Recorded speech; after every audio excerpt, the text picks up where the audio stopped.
Our first lesson of the Social Studies 8 Geography unit involves the 5 themes of geography. Now, what I'd like to do is run through the 5 and then backtrack and then revisit them in more detail. So the first one is location. The second one is place. The third one is human-environment interaction. The fourth one is movement. And the fifth one is regions. So let's tackle the first one. The first one actually can be broken into two parts. And those two parts are absolute location and relative location. So let's take a look at relative location first.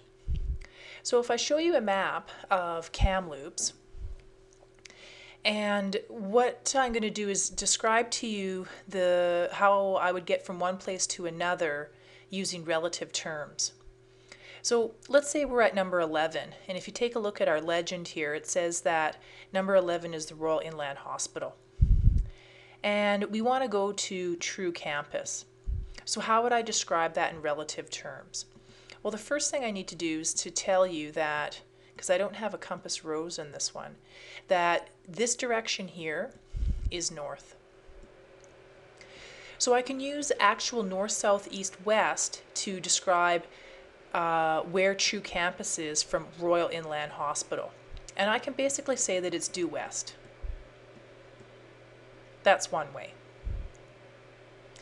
Another way, without using directions, I could say, let's get a red pen here, I could say follow Columbia Street up the hill until you get to the McGill intersection.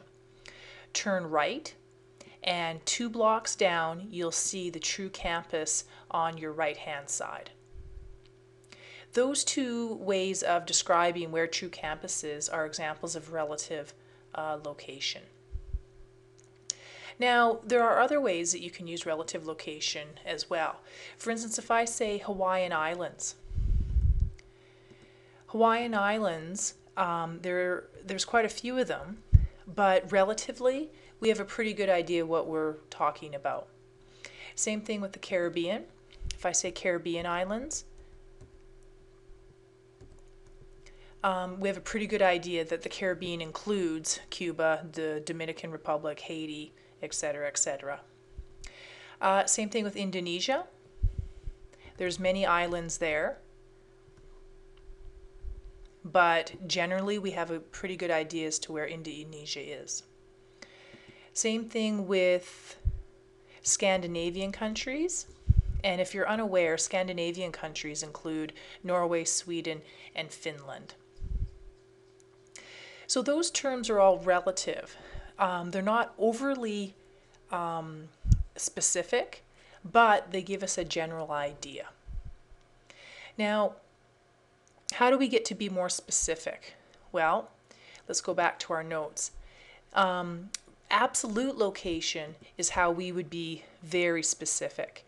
And if we take a look at our notes here, you'll see that using absolute location requires a grid system.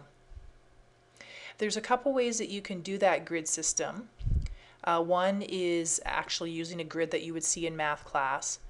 Another way is using latitude and longitude. However, before we get to all that, what nowadays do we associate with being specific in terms of being able to find a location? Well, the easiest way is using, let's close that, using a GPS. Here's another example of a GPS, a handheld one. Now, GPSs were very commonly used nowadays. For your information, though, GPS technology uses satellites, and they triangulate your location. Now, how did they become to being invented? Well, basically, they weren't widely used by the United States military before the early 1990s, but during the Gulf War, which was in the early 1990s, they wanted to minimize civilian casualties. And so they really worked on this GPS technology so that they could pinpoint with pretty solid accuracy where they would drop their smart bombs. And since then, they've refined it, of course, and now we have it for everyday use, this GPS technology. Now, where else can you find GPS technology? Well, you can find it in watches, you can find it in backpacks, you can find it in shoes. Now, why would you do that? Why would they put it in those things? Well, nowadays we do have to be worried about child predators, and the parents will want to have this technology associated with their child so that if they ever were abducted, they'd be able to find them fairly quickly.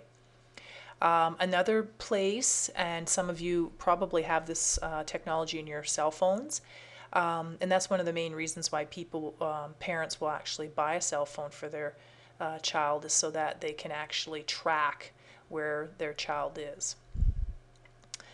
Now, there's a satellite, and of course that's how satellite technology is used.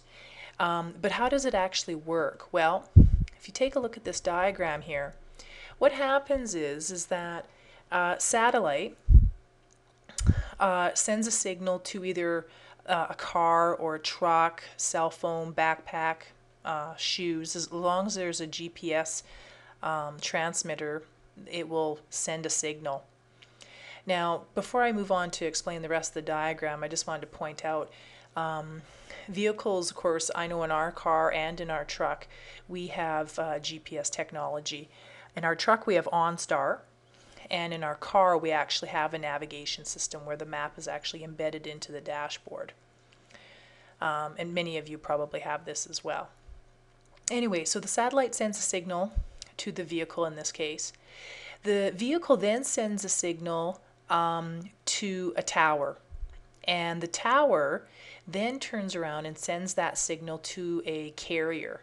And carrier could be Bell, Telus, Rogers, it could be OnStar, whatever message system your carrier uses, it will then turn around and send that signal to whoever wishes to access that information. So in essence, we have talked about the first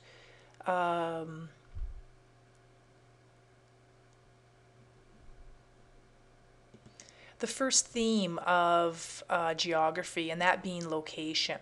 The first one was relative location, where we're talking more general terms. The second part of that was absolute, whereby we can actually be very specific as to where something or someone is.